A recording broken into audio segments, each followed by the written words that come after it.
Hi guys! Good morning! Kamusta? Namiss niyo ba ako? Namiss ko kayo. Ang tagal kong hindi nag-upload, no? Pasensya na kasi medyo naging busy. Pumunta kami sa doktor ng alaga ko para sa mata niya and then yung isa para sa blood test niya. So, naging tayo, no? Hindi natin nahawakan yung cellphone natin. Lagi kami nasa labas and then kasi nila dito ngayon? Hug or holiday nila. And yun, nung Erev Hug or nung Friday, pumunta kami sa kapitbahay. Doon kami naghapunan. Pero papakita ko na lang kung ano yung mga kinain namin doon para may idea kayo kung ano yung mga kinakain ng mga Jewish pag pag Erev Hug or papesak na nila, pa-holiday nila. So may mga itlog, ano pa ba yun? Salad. Yun yung mga kinakain nila. And then, ngayon, tapos nung kahapon, sa anak niya naman kami kumain ng tanghalian. Sabi ng alaga ko, yung Pesach hanggang next week pa, Sunday or Saturday. מטפלים שלך. המקורים. תודה רבה, כולם שומעים, אנחנו 14 אנשים, הכל טוב, תודה רבה.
Makalimutan, shoutout muna tayo kay Jeffrey Sinapilo ng Taiwan and kay Eileen's Vlog ng Taiwan. So, hi sa inyo dyan, kamusta? And sa mga kababayan natin sa Australia, Malta, syempre sa Pilipinas, Hong Kong, Saudi, and US. Kamusta po sa inyo dyan?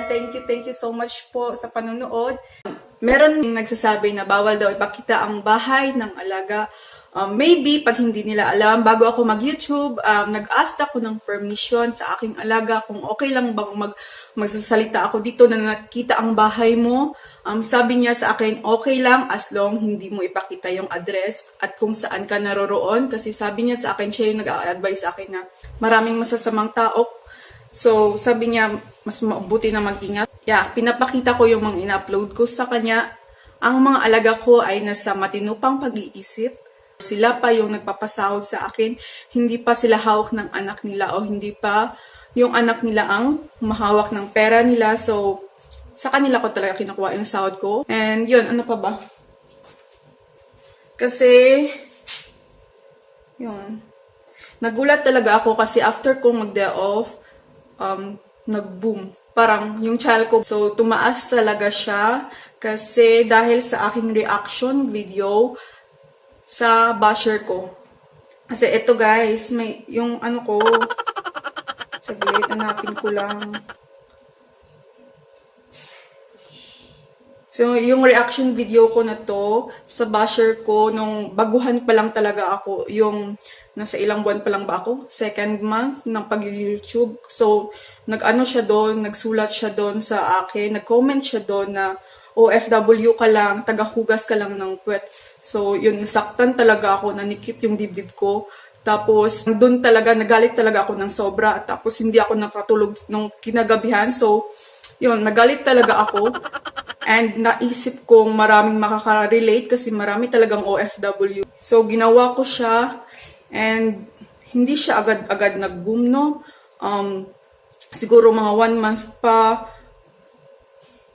Oo, mga 1 month pa. Tapos, nagulat na lang ako na sa ano na siya ngayon.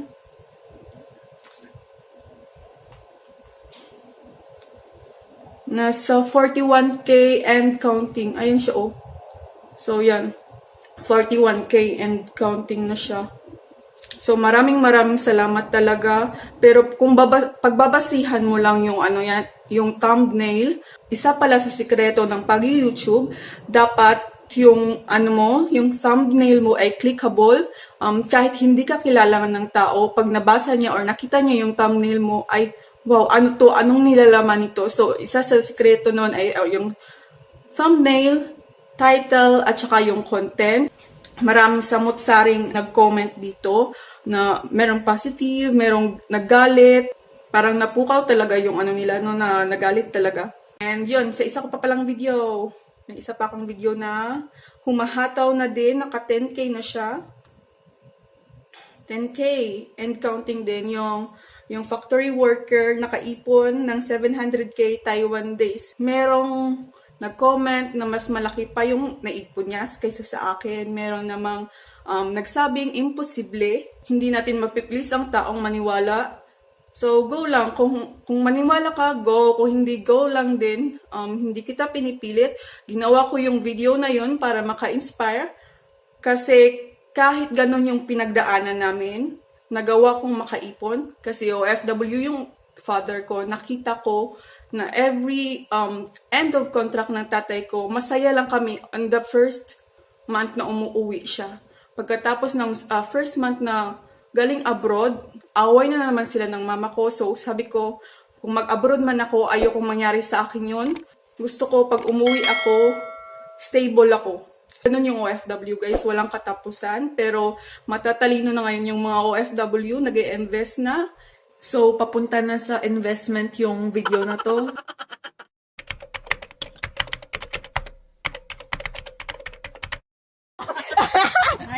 Style!